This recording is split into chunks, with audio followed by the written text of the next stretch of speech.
Hello, welcome to the Mind Over Figure podcast. This is episode 203, and it's also the very first episode of season 7 of the Mind Over Finger podcast. I'm so excited that you're here, and I'm also extremely excited for what's ahead on the Mind Over Finger podcast this season. I have fantastic guests for you who are going to share tips, tricks, insights, and a lot of inspiration. And also, I have heard from many of you about the doubt, the uncertainty, the frustrations that you're experiencing, maybe in your playing, your performing, your career, or your life. And I want you to know that I'm here for you, and we're going to dive into these topics this season, and you're going to find guidance and answers. And to begin in style, I have a wonderful guest for you today, violist and neuroscientist Molly Gebrian, who came to talk about her amazing new book titled Learn Faster, Perform Better, A Musician's Guide to the Neuroscience of Practicing. We had a really awesome conversation. We covered all sorts of topics, including the science of learning and memory in music practice. We talked about her personal journey and how she came about the exploration that she underwent. We talked about the role of errors in learning, internal versus external focus in performing. We talked about personalized practice, mental practice, the benefits of using a timer and recording devices in practice, the importance of taking breaks, and so much more. I know that you're in for so much inspiration ahead. I know you're going to love this conversation. And before I bring in Molly, I want to remind you that you can find all sorts of additional resources at mindoverfinger.com. You're going to find downloadable PDFs on all sorts of topics, and you're also going to find information on my online courses or how to work with me either in a group setting inside my Music Mastery Experience program or in a one-on-one setting. So go to mindoverfinger.com right now for more information on all things practicing and building a fulfilling career. And without further ado, here's Molly Gebrian. Let's go to the show. Molly Gebrian, it's so great to have you on the show. Thank you so much for having me. I'm really excited to be here. Molly, I've been a big fan of yours for a long time. I've consumed your content. I've listened to podcasts you've been a guest on and watched your YouTube videos. And I was so excited when you came as a guest speaker inside of the Music Mastery. That was amazing. And now I get to have you home with me all the time because you just published an amazing book. So as soon as someone sent me the link to show me that you had released the book, I bought it that instant, and I think I emailed you right after, and I said, let's talk about this. So thank you so much for being here. I'm excited about this conversation, and I'm going to tell everyone to buy the book. Inside of the book, you talk about your journey, but to give them a quick preview while they wait for their copy to get in the mail, could you tell us a little bit about that journey and how it unfolded for you? Yeah, absolutely. And thank you so much for buying my book. I'm so excited that it exists in the world. So I am a violist for people that don't know me. And this whole journey with applying the science of learning and memory to practicing and performing started when I was an undergrad. I went to Oberlin College and Conservatory, and I'd always really enjoyed school and academics. And I planned to double major in something, but I didn't have a specific plan. And then my freshman year, I took a freshman only neuroscience seminar because it looked interesting in the course catalog. And I was instantly hooked. I was like, okay, this is the most fascinating thing I've ever learned about. I need to learn more about this. And so I became a double major in viola performance and neuroscience, truly just for fun. I just thought it was interesting and I wanted to learn about it. And then after Oberlin, I went to New England Conservatory with no plans to continue with neuroscience. But I really missed it when I got to NEC. And obviously at NEC, I couldn't take neuroscience classes, but I was feeling really unbalanced. And so I was very lucky that NEC let me do a number of independent studies looking into aspects of music in the brain that I had started getting interested in at Oberlin. I had started seeing how what I was learning about in my neuroscience classes applied to practicing, what I was learning from my teacher, Peter Slowick, about practicing, how that kind of interfaced with what I was learning about learning in my neuroscience classes. And so when I was a grad student at NEC, that's when I really started what I do now. And again, it was for my own interest, but I was like, oh, maybe other musicians would want to know this too. So when I was at Rice, which is where I did my doctorate, that's when I really started sharing it with other people, doing presentations, doing sort of more work in the area of cognitive neuroscience and applying it to music. So that's sort of my background in a nutshell. I love it. It's such a great, beautiful book, and it's content that I think all musicians need so much. So I want us to just dive in and talk about this. I love that you talk about at the beginning, you explain how the brain operates. And I mean, throughout the book, you cover a variety of topics. And some people will have heard of some of these approaches, and some approaches will be completely new. But what's wonderful is that now we really get to see what happens behind the scene, what is happening in the brain, and why something works and why something doesn't work.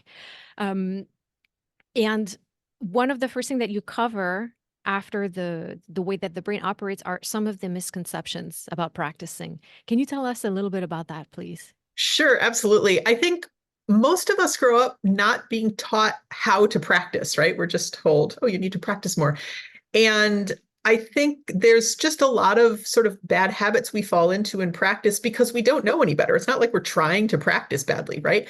And so one of the most common misperceptions around practicing or learning in general is that you should practice as much as possible and not take breaks. When people ask me, like, what's one thing you want me to take away from your book? If I had to pick one thing, it's the importance of taking breaks, that the brain we actually learn the most. The brain makes the changes it needs to support learning when we are taking a break, not when we're actually practicing, which is really counterintuitive. And so, especially for classical musicians, our culture of practicing is like all the time, all the time, all the time, right? As much as possible. And we think that that's how we're going to make the most progress if we practice 6 to 8 hours a day in these big blocks and never, ever, ever take time off. But that's simply not what the science shows about what's the most effective way to learn. The most effective way is to take lots of breaks. So that's one common misconception. Another, I don't know that this is a misconception, but it's a common bad habit, which is students doing a lot of run-throughs at the beginning of every practice session or at the beginning of learning something new, either because they play it through a whole bunch to like kind of get to know how the piece goes and then they start to work on it, or they start every practice session with a run-through to see what needs to be done. But all that does is ingrain bad habits because if it's early in the learning process, you can't play it very well yet. And if you're playing it over and over, your body and your brain is getting used to doing it in kind of a sloppy way. And that gets ingrained. The brain doesn't know what's right or wrong. It just knows what we repeat. And so if you repeat it wrong a bunch of times, even if you know it's wrong, you're like, oh yeah, I'll go back and clean that up later. Well, no, your brain is thinking that that's how it's supposed to go. And it's sort of ingraining that. Run-throughs are necessary when you get closer to performance, right? Because you have to practice performing. But I think a lot of times people think that, well, I can't know what I need to do if I don't do a run-through first. Well, yes, you can. If you're recording yourself, if you're paying attention, we could go on all day about that, but there's lots of ways to know what you need to work on that don't involve running through. So yeah, those are some common misconceptions and sort of misapplications of practicing, I think. Yeah, and I agree with you that so many of us are not taught how to operate in the practice room on our own. And Right. that's why works like this, especially this one, is, in my opinion, should be a prerequisite to everyone. Thank you. How how do you think your practicing has changed since you've worked on all of these concepts and principles? Yeah, I look back at how I used to practice and I'm like, man, I wish I knew this stuff earlier. Like I would have practiced so much better. So I definitely used to fall into that trap of doing run-throughs. That's how I practiced as a kid. I would just do a bunch of run-throughs. But I would say the two ways that my practicing has changed the most since learning about all the science that I talk about in my book is one, I take far more breaks than I used to. I used to be an every single day person with practicing. Like I wouldn't even take a day off on like Christmas or New Year's or like, Mhm. typical holidays when someone would take a day off. I just never, ever, ever, ever took a day off. Now I don't practice on Sundays, and I haven't practiced on Sundays in like 4 years. I take an Yep. entire day off from practicing. Me I neither. Yeah, great. I don't think about viola. I don't think about music, because I understand now that the brain needs to rest. And so I don't practice on Sundays. And then on my practice days, Monday through Saturday, I take far more breaks than I used to. So that's one big thing that's changed. Another big thing that's changed is I talk in the book about interleaved practice, which in a nutshell, basically, if you practice like one thing, let's say for a big block of time, that's called blocked practice. And if you're constantly switching between different things, that's called interleaved practice. And I am someone, I think a lot of people prefer blocked practice because you're just picking one thing and you're focusing on that thing. To me, it feels much calmer to do it that way. But that is not at all what the science shows. The science is very, very clear that you learn faster, you perform a lot better if you are constantly switching between things, because it makes your brain have to be more flexible and, be able to switch rather than, just doing the same thing over and over. So my practicing, I think to an outsider who didn't know about this science, I think my practicing would probably look more chaotic Mm. because I'm constantly switching between things, because I'm interleaving my practice. Whereas before, my practice was just like I picked one thing and I focused on just that thing until I was done with it, which seems like a good idea, but it's really not, according to the science. Right. I feel like that's often forced on us once we're professionals because there's no way I could operate with block practice now. There's just Right, too much stuff to cover. And so for me, I know that the type of person that I am, shorter spurs over many days is so much better. So right, I know that I see what needs to be covered. I prioritize quickly what needs to be worked on more. And then I know that well, I can do this for 10 minutes and this for 15 and then move on. And I'll come back tomorrow, but I can't get it perfect today. right. So that interleaved aspect, I think, is something that if you don't know specifically what it is with the terms and how it works with the body, with the brain, rather, you definitely need to start operating that way when you turn pro because there's just no way to stay on top of repertoire if you do block practice all the time. Right, exactly. You just can't. The same thing too with taking breaks. I mean, when I started teaching at the collegiate level 10 years ago, I was also teaching theory and ear training, and I had all this like class planning and grading to do. Like I hardly had any time to practice. And so I was forced to take breaks because I had all this stuff to do and I couldn't practice. And that's when I really started to see, oh, maybe maybe I should change my approach to this, because I was just forced to not do things the way I had for years, which was, 4 hours a day, every single day, no exceptions. I just literally couldn't because I didn't have the time. Yes. Yes. There was one thing that well, one of the many things you talk about in the book that I thought was really interesting is the role of errors in practice, Yeah. because we have a tendency to just hate ourselves when we make mistakes and we see mistakes and errors as this huge negative thing when in fact it's quite the opposite. Can you touch up on this a little bit, please? Yeah, absolutely. I mean, nobody likes making a mistake, right? We all feel like, oh man, why did I do that? But mistakes are necessary to learn. If you're not making mistakes, it's not possible to learn, because when you make a mistake, it signals to your brain that there's a mismatch between what you intended and what you actually got. And that mismatch signal tells your brain, oh, wait, pay attention. Something's not right here. Whereas if it's always right, your brain's like, yeah, we got this, like, and it's not going to pay as much attention. And so, yeah, mistakes are necessary to learn. You can't learn without mistakes.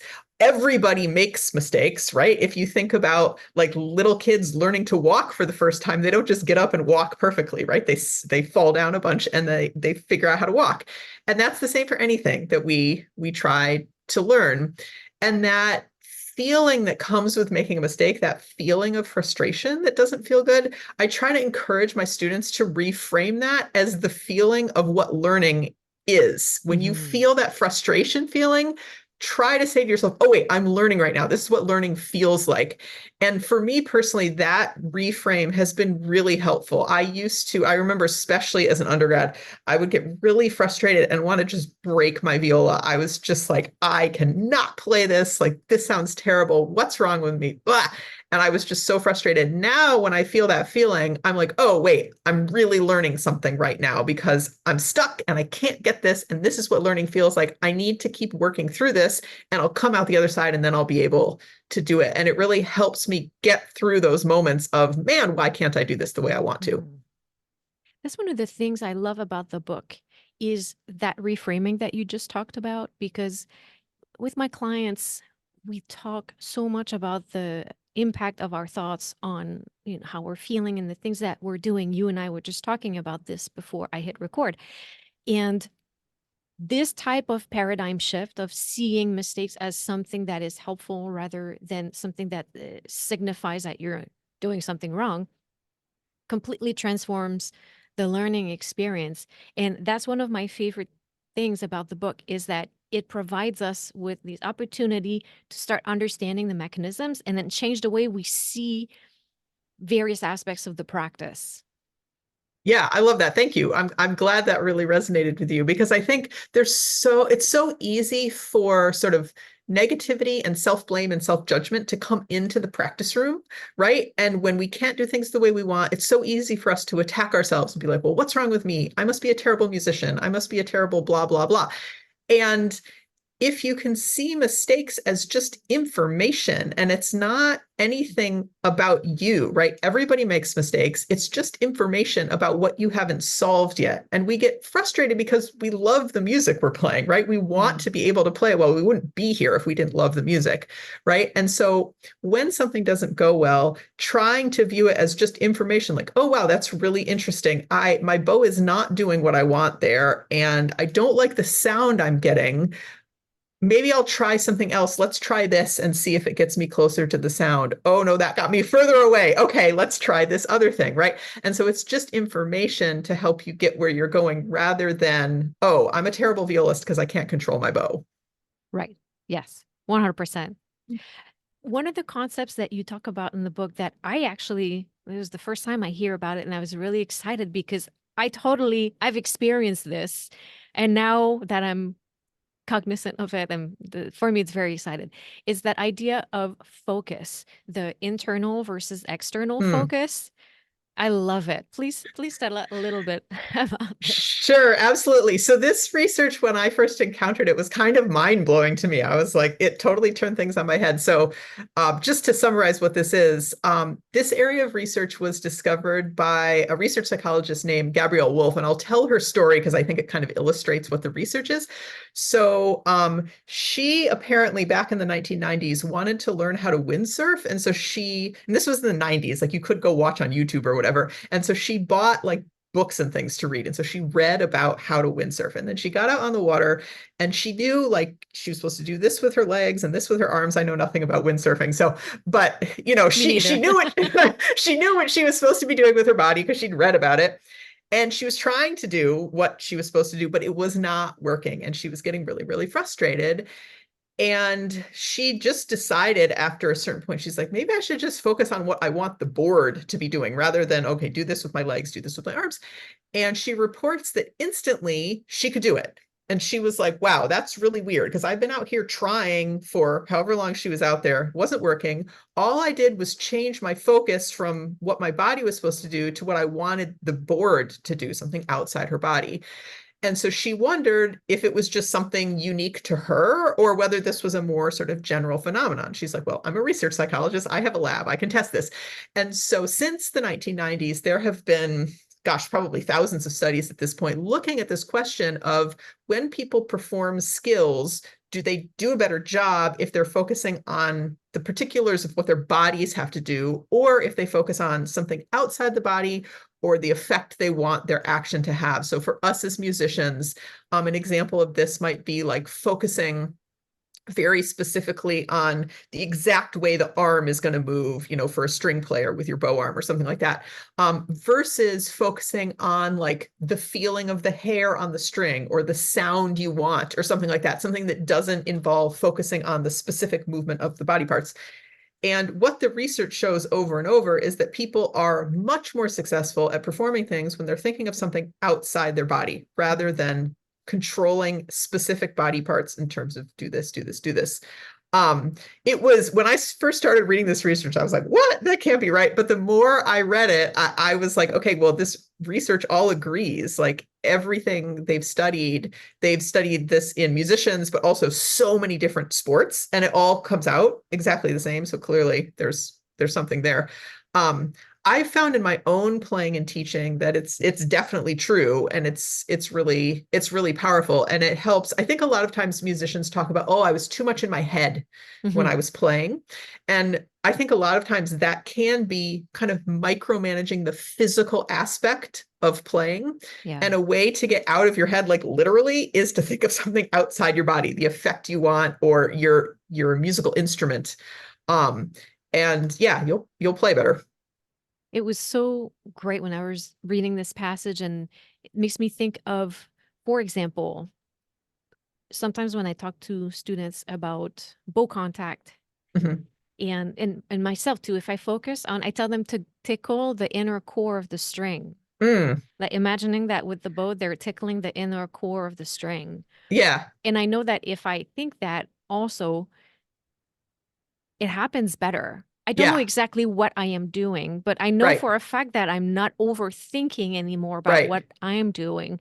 But I find that is such an interesting brain action sequence. Is does the brain just go into problem solving super quickly and then, figures out a way to balance things?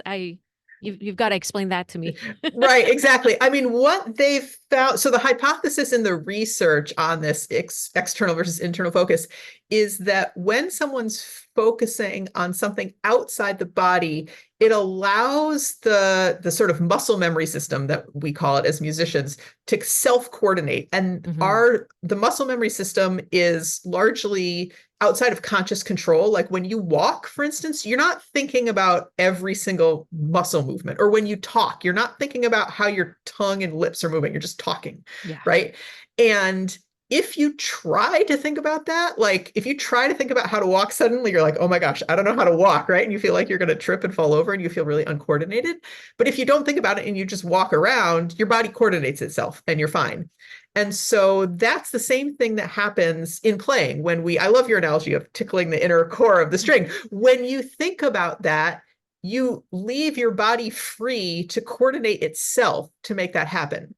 You can coordinate it consciously by thinking about the muscles. It's just never going to work as well because Yeah. it's too slow and too cumbersome a system. The body is meant to sort of self control. Yeah. I was trying to teach my daughter how to put on contacts. But we were in a context where I didn't have my own and I couldn't do it. I couldn't explain to her how I do it. So Right, I was telling her, just wait till tonight, I'll show you at home right, and then you don't think about it. exactly. But the overthinking was so cumbersome. Right. It gets in the way. That's funny. Sometimes when I'm showing students like arpeggio fingerings that I've done a million gazillion times, if I think about, I don't know my fingering, and I'm like, wait, hold on, I can't think about this. Let me just play it and see what my fingering is. Because yeah, you get in your own way, and it becomes very cumbersome, like you just said, and suddenly you can't do something that you've done like a million times. Yeah. Yeah. So I love this concept. I'm going to be playing with it a little bit, literally later today. Literally, yeah, nice. I also love what you talk about in terms of the forgetting, the schedule of forgetting. See, Yeah, I forgot what you called it. The schedule of forgetting, because I am true believer. So please make all of us believers on this. Yes, absolutely. So this idea of forgetting comes up in the section where I talk about the importance of taking breaks. Yes. And I talk about the German scientist from the late 1800s, Ebbinghaus, who's the one who first is credited with discovering the power of taking breaks and that you learn faster and more durably. But he also discovered what is called the forgetting curve, which basically shows that when something is brand new and you've just learned it, you forget it really quickly. So the example that I use in the book is being introduced to somebody new at a party and they say, oh, hi, my name is blah, blah, blah. And we've all had the experience. You're like, oh, hi. And then they walk away. You're like, oh my God, I don't know that person's name. You've totally forgotten it. Right. So when something's brand new, it's really, really easy to forget the information. As you get better at something or you've known something for longer, it takes longer and longer and longer for you to forget it because it's more ingrained in your mind.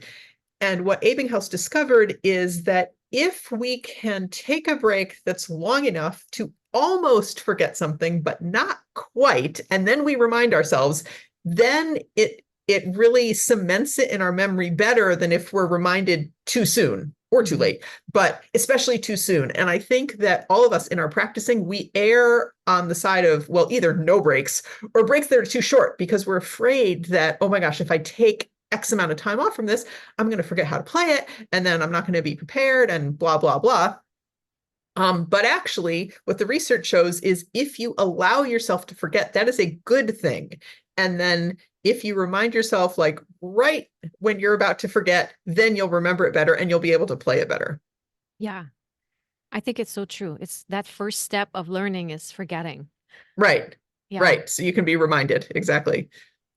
Molly, I love that in the book you have a complete list of practicing strategies. I think it's so wonderful that you have this at the end.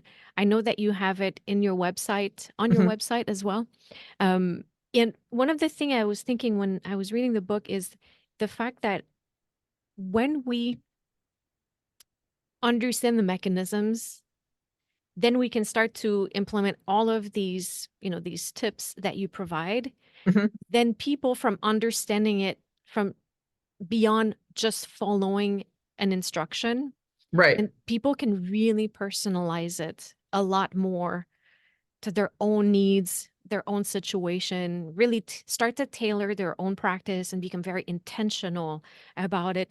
Do you see that happening in the students that you work with?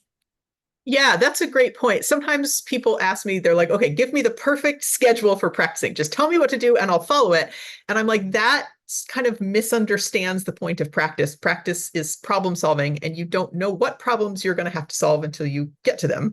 And you need to use the right tool for the job. And so what I tried to do with the book is to give people these principles. So then, like you said, people can customize it and apply it to their specific practice challenges. And to answer your question, what I see in my students when I start working with someone, usually at the beginning of my work with them, I talk a lot about all this science stuff, but I tell them very specifically, this is how I want you to practice this, because they're just oftentimes learning how to practice well for the first time. Hmm. And then as my work with them continues, I will start to ask, well, how do you think you should practice this, sort of based on what we've talked about in the past? And what I see in students is sometimes they'll be like, I don't know. And I'll have to remind them, well, when we had a similar problem like this in the past, like what did we do? And they're like, oh yeah, we did this, this, this, and this.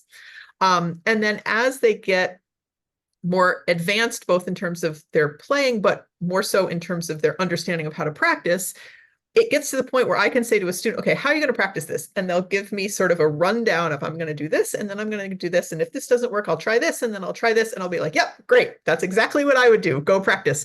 And so it's really gratifying to see students go through that process of not really knowing where to start in terms of how, not even having any practice tools to draw from, and then having some tools and not really knowing quite how to apply them without some guidance, and then for them to just know exactly how they're going to solve this problem on their own without me having to tell them how to do it. Yeah, that's great. And then they become self-sufficient. Right, right. That's always been my goal as a teacher, is to make myself completely obsolete. That, I give you the information and I help you implement it, and then at a certain point, you don't need me anymore. Yeah, precisely. Another question I had for you is, and I'm sorry if I'm going a little bit all No, over you're the good. place, is Mental practice. I feel like Yeah. mental practice can be such a difficult topic because it's something that you can't demonstrate Yeah. to a student.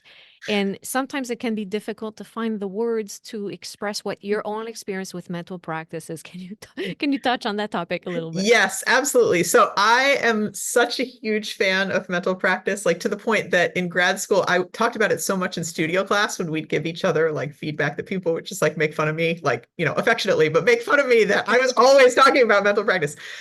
So yeah, mental practice, for people that don't know what mental practice is at all, mental practice is imagining as vividly as you can inside your mind what it feels like, sounds like to play without actually doing it. So recreating what it's going to be like, but inside your head without anything external. And with mental practice, any practice technique that you would use on your actual instrument, you can use mental practicing. I often most of my practice sessions look like an alternation between physical practice and mental practice. And so often I will mental practice something first. I will make sure I can do it the way I want in my head, that I can hear it sounding how I want, that I can feel myself playing it successfully. If, for instance, I miss a shift in my head or something's a little fuzzy and I can't quite imagine it clearly, I focus on that spot and make sure that I can imagine it really clearly and correctly the way I want to do it. And then once I can, then I try it on my instrument. And sometimes it's great. And I'm like, okay, good, problem solved. Let's move on to the next thing. Other times I try it on my instrument and there's some aspect of playing that I hadn't taken into consideration. Maybe I hadn't remembered to think about what my bow was going to feel like, let's say.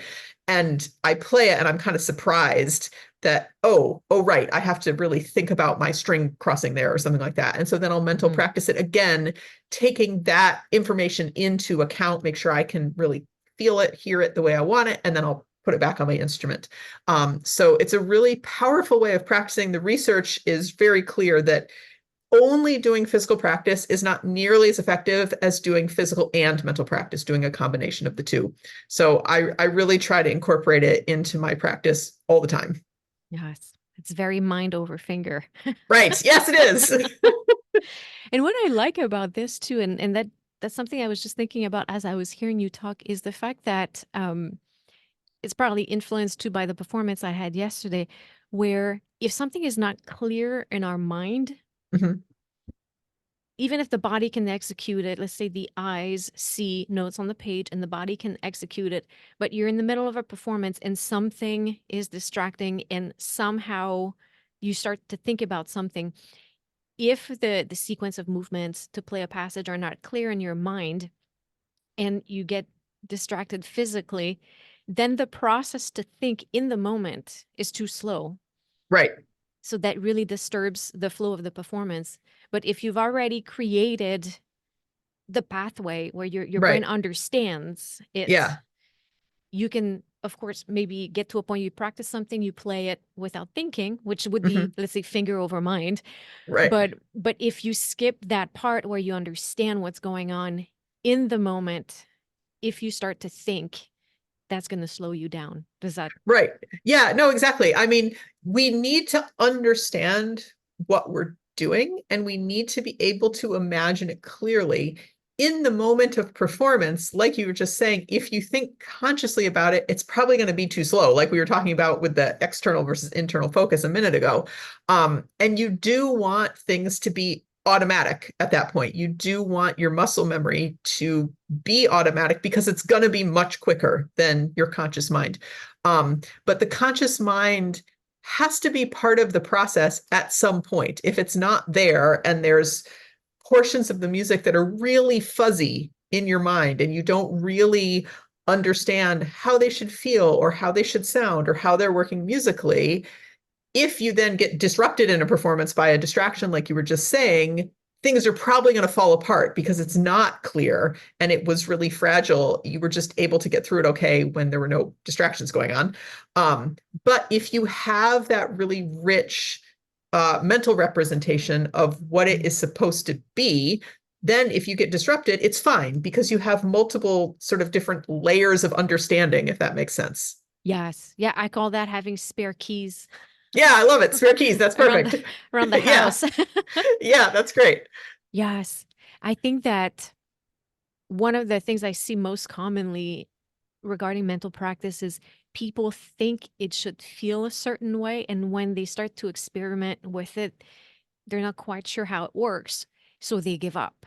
And I Mm. would really encourage people to understand that mental practice is like anything else that you at first are not familiar with, and by doing it you slowly figure out how to do it. And there's so many ways to ease into my mental practice. I teach some ways to do it, and I'm sure that you have some great tips as well. So what are some ways that people who are not familiar with mental practice, what are some ways that they could, gently enter that pool? Yeah, absolutely. And you're right. Mental practice takes practice. I say that all the time. If you just start to do it from never having done it before, it's probably going to feel like, what the heck is this? I can't do this. That's certainly how I felt at the beginning. So what I suggest to people is there's so many different aspects of playing you can imagine, right? There's so many different layers of playing. And so I always recommend to students to start with one thing that they're pretty sure they can imagine clearly. So for some people, that's what does this music sound like? And maybe you're just going to do one measure, right? Don't try to do a whole piece, just try to do a little bit. Hmm. And, for some people, it's imagining what it sounds like. For other people, it's imagining what it feels like. Like maybe they can feel their fingers moving in the right order on the right string with the right placement and spacing. Whatever aspect of playing seems the easiest for you to imagine, start with that and just a little bit of music and make sure that you can imagine it clearly.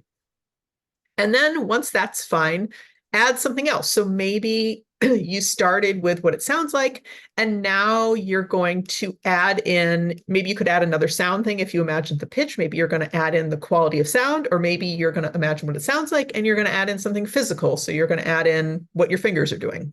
Or if you started with your fingers, maybe like as a string player, you add in your bow and you can feel what your bow is doing and it's coordinating with your fingers. But I always suggest to people to start with one thing at a time and then build the layers on top of that. Another thing that I find is really helpful for people, some people have a hard time imagining like anything at all, and that's fine. That's totally normal. In this case, I suggest to people that they go back and forth with their instrument and imagining. So maybe you're having a hard time imagining what it sounds like. So play just a single note on your instrument, like out loud, and then see if you can imagine that note. Then play it, then imagine it, and go back and forth in that way. And you can do the same thing physically. Maybe play like the first three notes of a scale and then see, can you feel yourself play those first three notes? And by going back and forth in that way, it can sometimes help clarify the imagination. That's awesome. Thank you for sharing this. So I feel like if people can experiment with it and trust that they will figure it out, Right.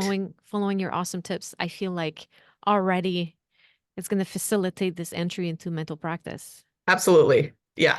I have one more question before I launch into the rapid, never so rapid fire questions. And that's about exact repetitions, Mm. because this is something that we do so much in the practice room. And you mention it in the book, and it's such an important aspect of practicing. Please tell us more about that. Yeah. Let's talk about repetitions. So it's important to do repetitions to reinforce what you want to do. But I think a lot of times musicians think that we should only always do exact repetitions. And if we do it exactly how we want, that's going to mean we can do it exactly how we want on stage. And that's not actually what the research shows. Particularly as we get more advanced at things, either advanced on our instrument or advanced at a particular piece, and we can play it well, we need to do varied repetitions. We need to make it different in some way, because if you only can do it one way, that's a very narrow, rigid version of the skill. And it's much more likely to break down under pressure because you only have one way that you can do it.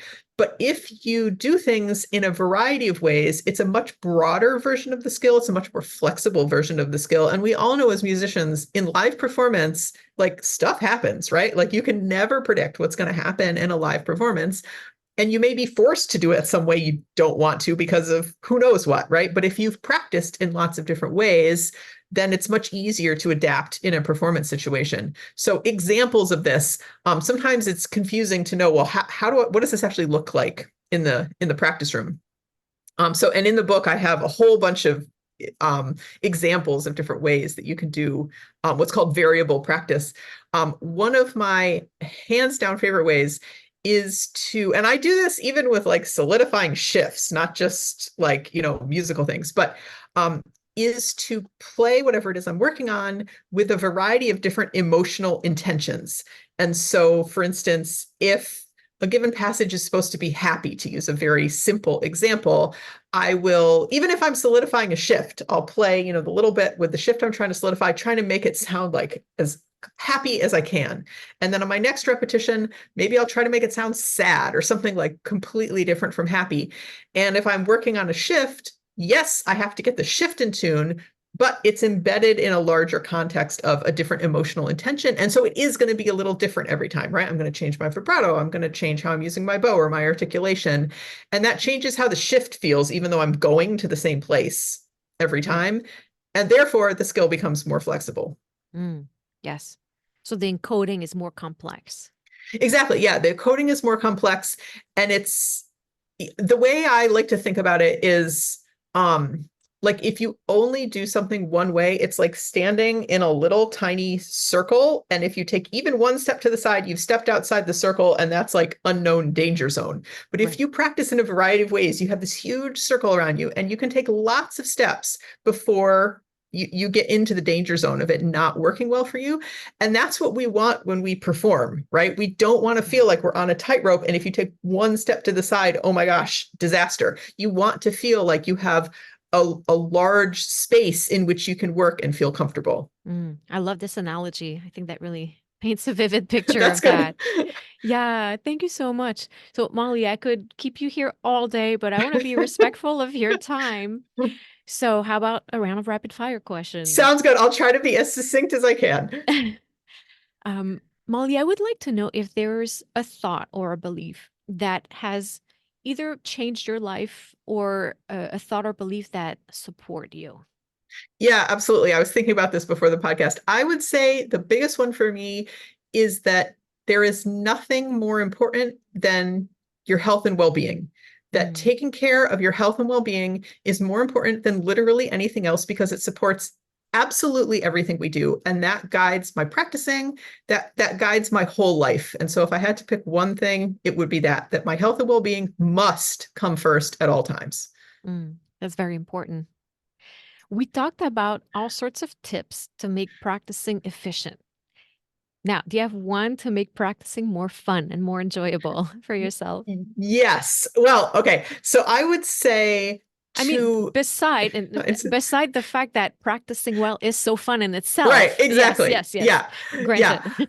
I'll say two things. One, I find variable practice really, really fun. All the suggestions I have in my book, those just feel like so much fun to me. The Mhm. second thing I would say is that viewing practicing as a problem-solving game is to me very enjoyable rather than being a slog of, oh, I can't do this. This sounds terrible.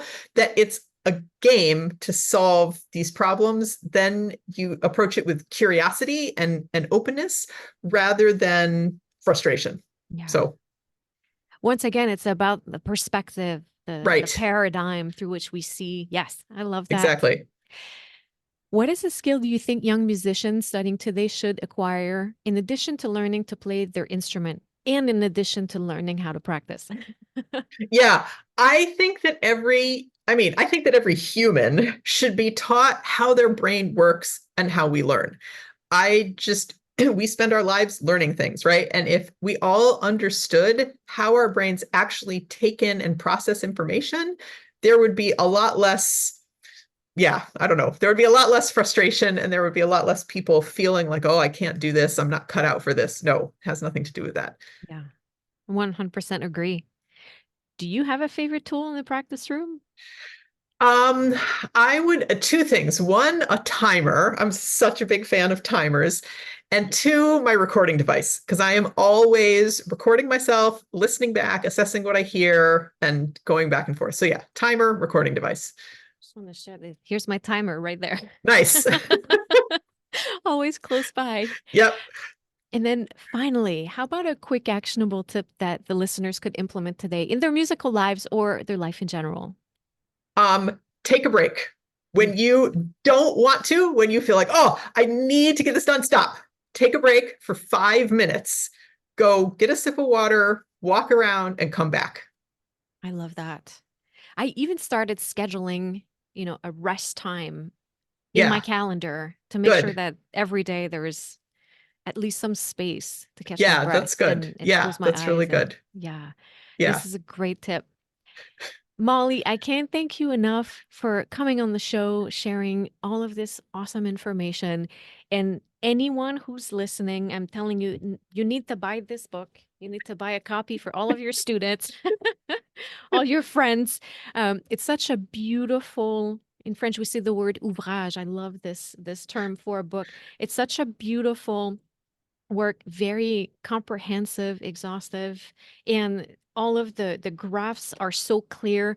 I feel like I shared with you that once people understand these principles, then they're going to be so much better equipped to practice in the way that's been prescribed by, you know, whichever teacher they're working with, but then run with it and expand on all of these principles and make their practice so much more personal, efficient, and extremely targeted for precisely what they're working on. So I cannot recommend it enough. Thank you so much. That's my hope, that the book will help people in their work to sort of know exactly how to apply practice strategies to their particular problems. Awesome. Thanks so much again, Molly. Thank you. Thanks for having me.